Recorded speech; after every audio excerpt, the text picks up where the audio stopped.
What if I told you that the biggest advantage in any competition, whether you're running a marathon or running a board meeting, isn't in your muscles, but it's right between your ears? You know, we often think of elite performers as just being physically gifted, but their real edge? It's a powerful, well-trained mind. Today, we're going to dive into some of the key ideas from the book Strong Minds to unlock that science for ourselves. Shakespeare absolutely nailed this centuries ago. The things that happen in our lives, they're neutral. It's the story we tell ourselves about those things that dictates how we feel and how we perform. A setback can feel like a total catastrophe, or it can be an opportunity to show some real grit. The power is all in how you frame it.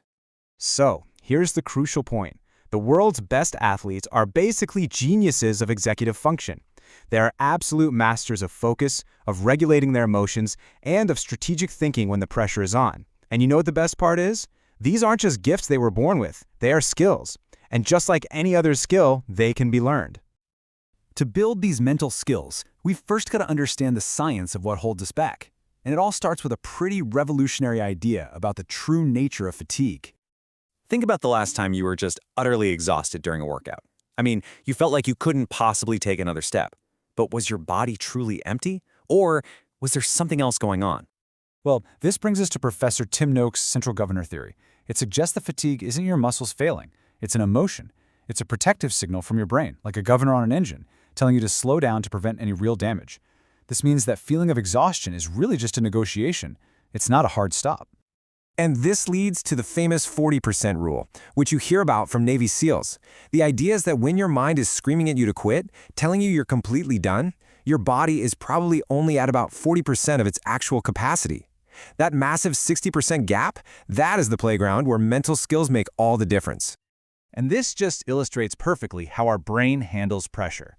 Before any high-stakes event, your brain runs this super quick calculation.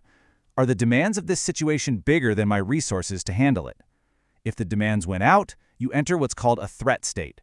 You're anxious, you're inefficient. But if you believe your resources are greater than or equal to the demand, you enter a challenge state. And now you're excited, you're focused, and you're ready to perform. So knowing the theory is great and all, but how do we actually flip that switch from threat to challenge? Well, the answer lies in the Elite Mental Toolkit, a set of really practical cognitive strategies that top performers use every single day. First up is a tool called chunking. When we face a massive goal, like running a marathon or finishing a huge project at work, our brain can get totally overwhelmed just thinking about the endpoint. Chunking is the strategy to manage that cognitive load. So instead of focusing on the whole 26.2 miles, you just focus on getting to the next water station. Instead of that giant 15,000-word thesis, you just draft one section. Every time you complete a chunk, you get a little dopamine hit, which refuels your motivation. It's exactly how Meb Fayazalagi won the Boston Marathon back in 2014. He wasn't running a marathon, he was just running from one landmark to the next. Okay, next up in the toolkit is reappraisal. This is basically the art of actively changing the story you attach to an emotion. It's not about ignoring how you feel, but about choosing a much more useful way to interpret it. You know, physiologically, anxiety and excitement feel almost identical. Your heart's racing, your palms get sweaty. The only real difference is the label we give those feelings. An elite performer feels that rush and doesn't say, "Oh no, I'm panicking." They tell themselves, "I'm not nervous, I'm excited. This is just my body getting ready to perform." That simple little shift turns a threat into fuel. And of course, we have to talk about self-talk. That internal voice in our head is running 24/7. The real question is it working for you or is it working against you? Elite performers don't leave this to chance. They deliberately script their inner dialogue. And there are two main types. For precise, technical skills, you use instructional self-talk. Short, simple cues like, watch the ball. For endurance and pure effort, you use motivational self-talk. You can do this. And how effective is it? Well, one study found that cyclists who used motivational self-talk lasted 18% longer than those who didn't. That is a massive gain. Okay, now for a real pro-level technique. Instead of saying, "I can do this," try using your own name or the word you. So, saying, "Noel, you've got this," creates what's called psychological distance. It's like having an objective, supportive coach right there in your head, helping you step outside of your own panic and make a more rational decision. But what happens when you lose it? when your mind starts spiraling into catastrophic thinking. Here's a quick, super powerful tool to pull yourself right back to the present moment. It's the 5-4-3-2-1 grounding technique. You just stop and name 5 things you can see, 4 things you can touch, 3 you can hear, and so on. Now, this isn't just a distraction. It's a physiological break. It forces your brain to engage its sensory cortex, which pulls resources away from the fear center and literally stops that fight-or-flight response right in its tracks. All right, let's bring this all together.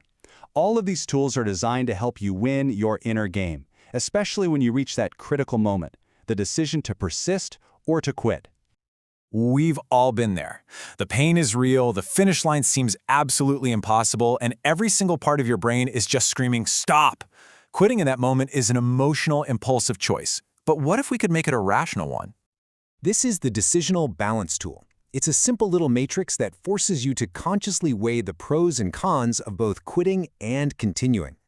By making you actually consider the long-term cost of quitting, like that feeling of regret, against the short-term benefit of relief, it brings your core values into the decision.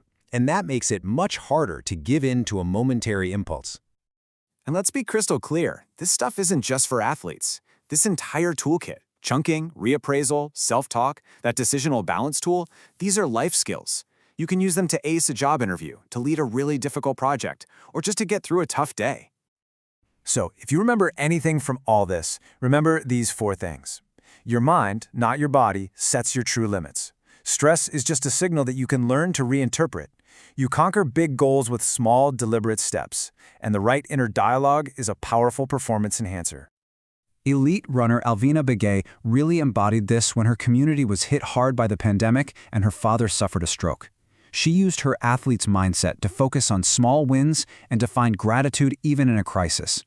Her words are such a powerful reminder that this kind of training is for life's toughest moments, not just for the finish line. And this brings us to our final thought. Your biggest challenge, whatever it may be, is out there, waiting for you. After everything we've talked about today, the only question left is this: is your mind ready to meet it?